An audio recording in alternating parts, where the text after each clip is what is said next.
कल अलकाजी साहब चले गए।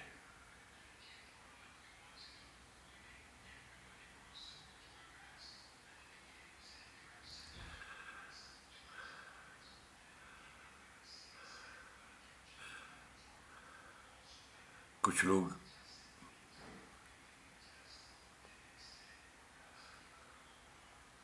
इस दुनिया से जाकर और अधिक जिंदा हो जाते हैं,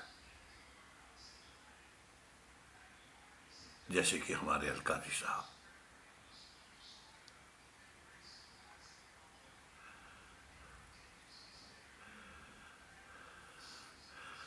आज पहली बार पिता के जाने के बाद ऐसा लग रहा है कि एक हमारे दूसरे पिता भी चले गए।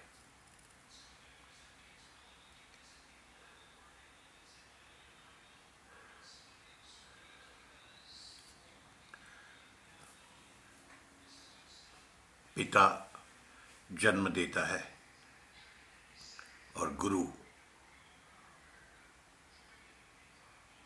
पुनर्जन्म देता है।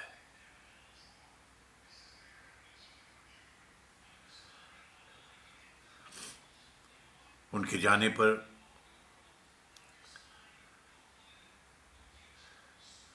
आज पूरा नाट्य जगत, अभिनय जगत, कला जगत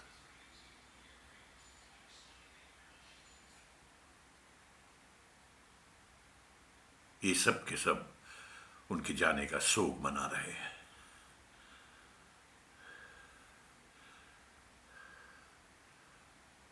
और इस बहाने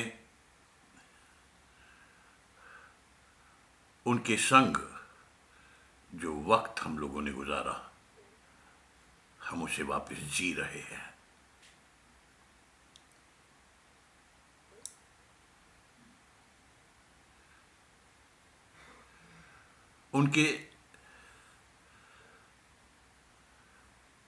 उनके संपर्क में आना मुझे लगता है जीवन की एक बहुत बड़ी घटना है, क्योंकि जो भी जब भी उनके संपर्क में आया वो उन्हीं का होकर रह गया जिंदगी भर के लिए। उनके साथ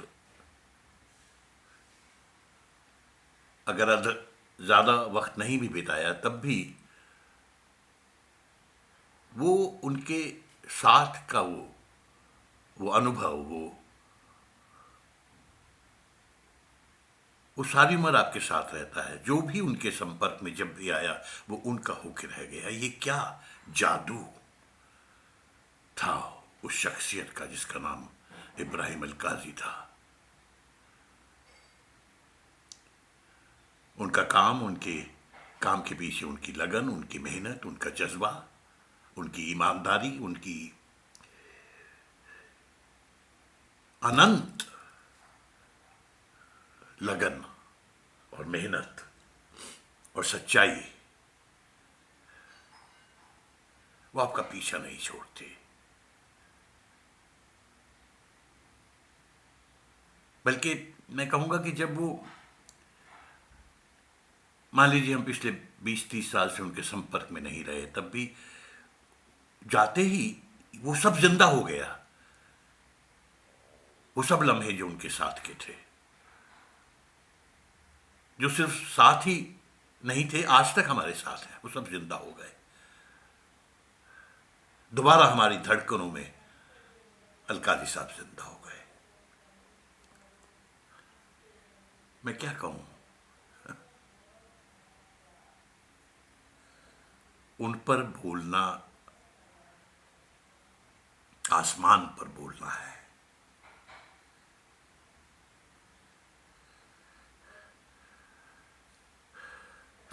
निदा फाजली साहब की कुछ लाइनें अगर इस मौके पर मैं उधार लूं तो वो, मुझे मालूम था तुम मर नहीं सकते, मुझे मालूम था तुम मर नहीं सकते। तुम्हारी मौत की सच्ची खबर जिसने उड़ाई वो झूठा था। तुम्हारी मौत की सच्ची खबर जिसने उड़ाई वो झूठा था। वो तुम कब थे? कोई सूखा हुआ पत्ता हवा में गिर के टूटा था। वो तुम कब थे? कोई सूखा हुआ पत्ता हवा में गिर के टूटा था।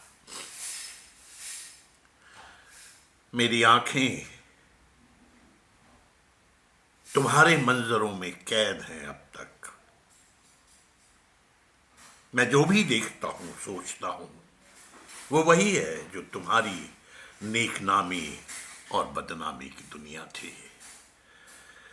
मेरी आंखों में अब तक कैद है